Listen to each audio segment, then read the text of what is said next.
Nile cruise, hot air balloon, royal mummies, and the heartbeat of Egyptian culture. Welcome to part 3 of my Egypt travel vlog. I am Ocean and you're watching Unseen Ocean, where we unsin with food and see the unseen through travel.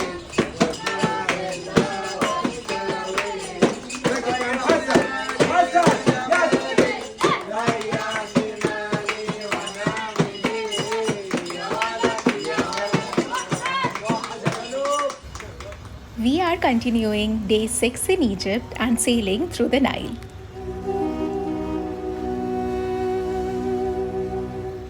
It was around late afternoon when we reached the mighty Karnak temple in Luxor. This isn't just one temple, it's the largest religious complex ever built, dedicated mainly to Amun, the king of gods. Construction started almost 4,000 years ago, and every pharaoh kept adding to it. So, what you see today is layer upon layer of Egyptian history. The most jaw dropping part is the greatest hypostyle hall, 134 giant columns, some over 20 meters tall. Walking through them feels like walking inside a stone forest.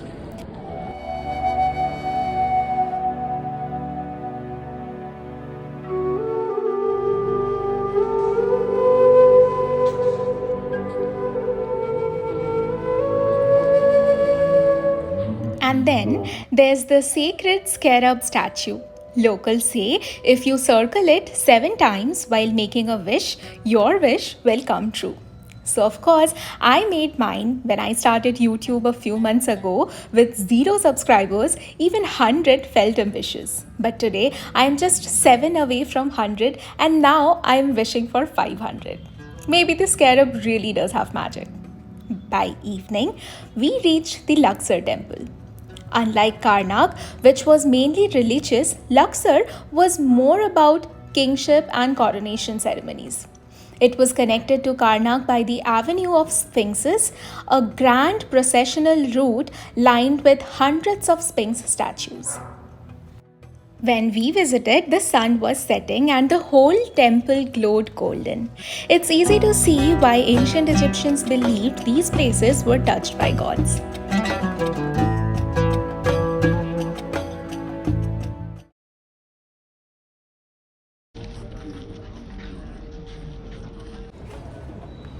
On our way back to the cruise, we stopped at a local shop in Luxor and picked up little souvenirs. Say hi. Yeah.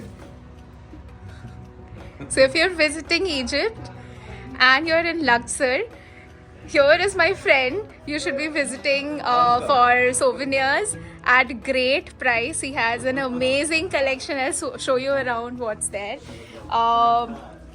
Great pyramids and Sphinx, and you'll find everything, basically everything you need here. I'll quickly show you around.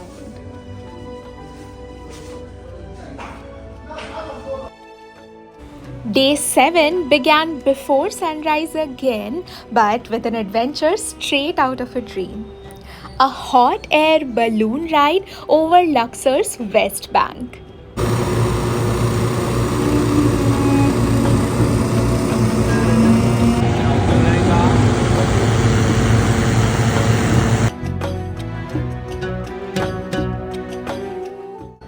We could see the full moon at one end and the rising sun at the other end. How beautiful is that? With the golden sunlight spread across the desert, we floated above ancient temples and the breathtaking landscapes that once belonged to the pharaohs. We had booked this experience online through Viator.com, and it cost around 3,500 per person and included pickup and drop from our Nile cruise. It also included an English speaking guide and water, tea. Honestly, watching the sun rise over the Nile while drifting through the skies is an experience I'll never forget.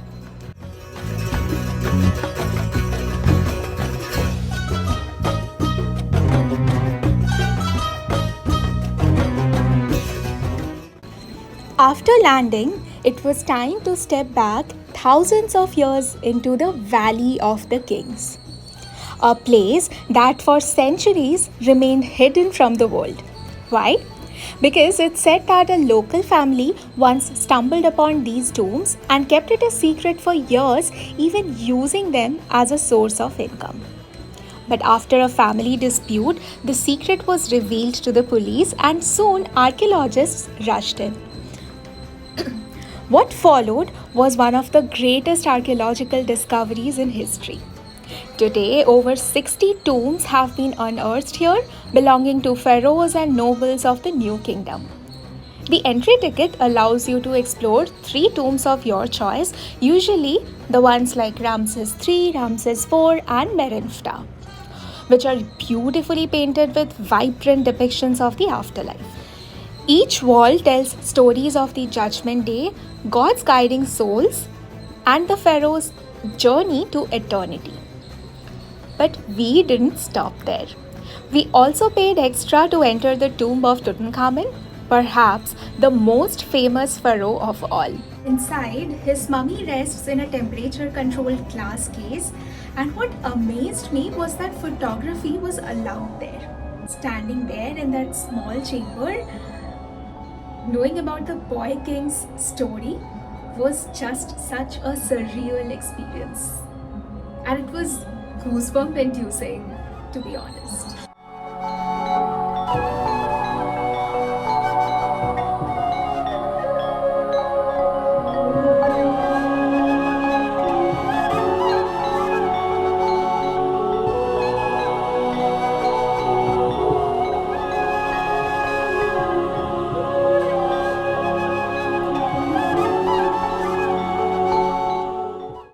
From there, we visited the Temple of Hatshepsut, a rare monument built for Egypt's most powerful female pharaoh. The grandeur and vision of a woman who ruled like a king.